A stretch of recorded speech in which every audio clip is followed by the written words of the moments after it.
Look, a strong presence, right, brings honor and respect, but unfortunately, too much of it has a paradoxical effect. It has a reverse effect. It actually spoils them. It's like eating too much red meat is not good for you. The more people see you, the less they start thinking about you, the less they start fantasizing about you. And you gotta understand, for somebody to desire you, desire comes with a fantasy, right? You can't desire something that you already have. To desire something, it has to not be there, and you have to imagine it in your mind so that the brain creates a desire, and then it'll release dopamine and make and create excitement and energy to make that thing happen. And so the more dopamine your brain releases because you're not there, the more they start thinking of you in more vivid and strong, in more vivid images and more vivid videos in their minds, and that makes the person want to bridge the gap between fantasy and reality, and that gap creates desire. That's just how that works. Too much closing of that gap removes the fantasy aspect, removes the desire aspect that makes the brain hype you up in the person's mind. So that's why you need space to make this process happen on its own. If you're there too much, let me tell you something. When you're in their presence, all you got to make sure to do is make sure that you guys feel some chemistry, right? And you're gonna notice because he or she makes a lot of eye contact, right? He or she tries to be very physically close to you. They're not always trying to do stuff with you, but they're physically close. He or she will want us to spend time with you, doing simple things with you. So and above all, make eye contact, right? You gotta make sure you make eye contact. So for all of my autistic followers, you have to make eye contact. Why is that? Well, whenever you recall the memory of somebody that you spent time with, what you tend to notice is that the memory of imagining a lover or somebody that you like is usually with eye contact. If you're reminiscing through lust, someone in the past, you may not think about their eyes. You're gonna think about that ass. You're gonna think about how they looked and stuff like that. The focus of the imagination is gonna be more on their bodies, right? But if you're recalling a lover that you liked and that you guys had genuine chemistry, one of the things that will happen is that the way the brain is gonna recall them, it's gonna recall them by putting most of the emphasis of the mental picture on the eyes, the mouth, and then the nose, and then everything else will be sharp, but it won't be as sharp, and the sharpness will diminish.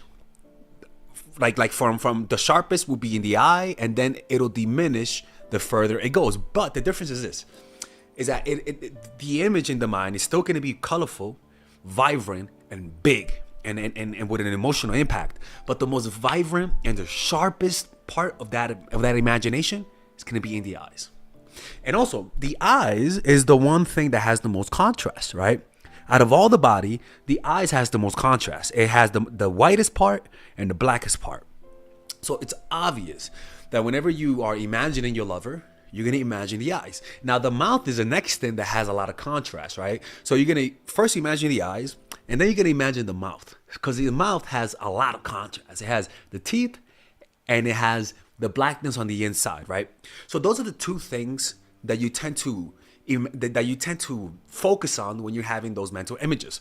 So that's why it was very important that when you're in their presence, that you have those moments of eye contact and silence, because that's what they're gonna recall in your absence. But unfortunately, too many people don't understand this, and they suffocate their lovers with too much attention, right? A person's absence enhances their presence, but after a while, it diminishes once you know too much of the person. Your presence suppresses imagination.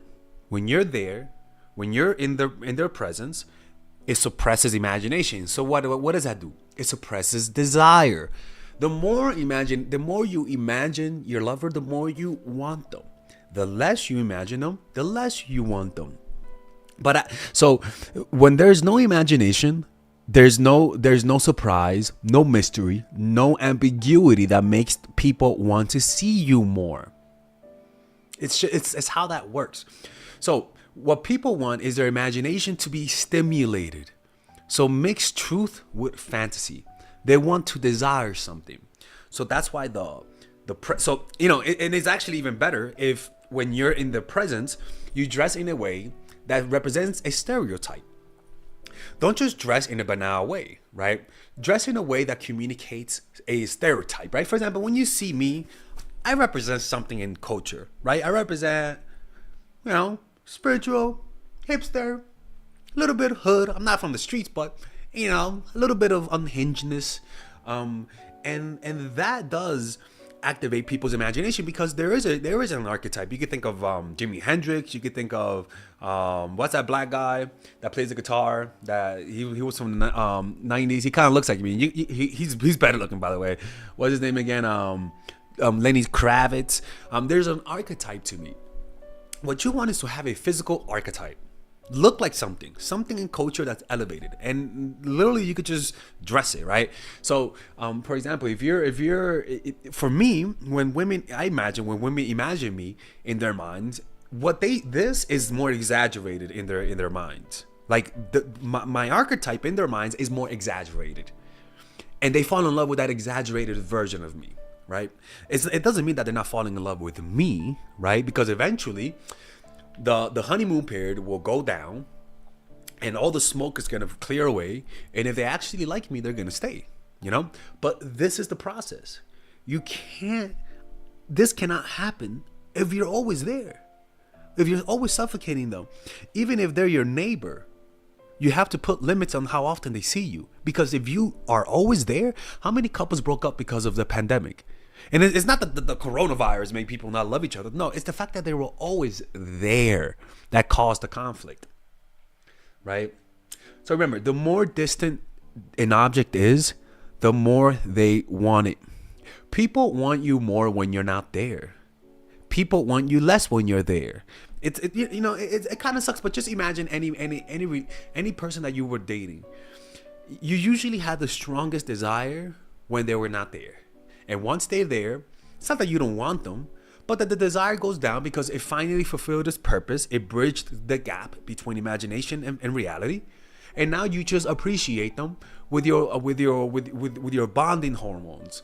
But before that, it was the dopamine that was inspiring you and creating those mental images to want to see them. This applies to everyone in life, to everything in life. If you don't apply this, what would happen is that people would not appreciate you for who you are. They're not going to respect you that much. They're not going to treat you with the love and respect that you feel like you deserve. And that's because you're always too present in their life. Notice how people treat you when you're away after a few weeks or months. Notice their reaction. If you want to get more of that, learn to be alone. Learn to give people more space than necessary, because that's when they love you. But if you are just always suffocating them, they're gonna fall out of love with you. They're gonna get tired of you. They may not tell you now, but over time, the debt is adding up in interest rate. And one day they're gonna wake up and just be tired of you, just be bored of you. We just bored them too much with our presence.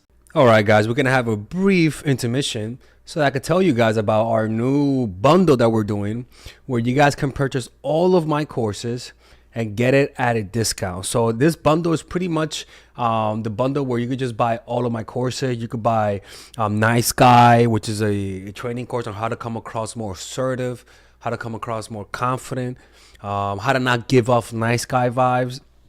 You guys can get access to Dark Game, which is my full dating course on how to meet women in different scenarios, how to attract women, how to make sure you don't come across as creepy, and essentially how to act like a man and not act like a doofus, to be quite honest with you. And you get all of these bonuses, which is the bonuses of Dark Game, the bonuses of Practical Mastery, which is about how to master a skill, Social Mastery, which is how to master your social life, and the Laws of Human Nature, which is a book club videos that I had dissecting Robert Greene's book. All of this is naturally at around naturally is at $346. But you guys can purchase this bundle and get it at what's the price again?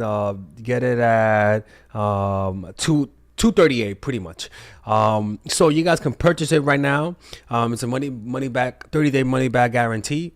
It's a good way to, rather than just buying them individually and paying extra, you guys can just purchase everything at a discount price. Now, the only thing I don't like is the fact that I'm giving you a lot of information at the same time. That makes me kind of scared, because a lot of times people don't do the things that I teach when you get too much information.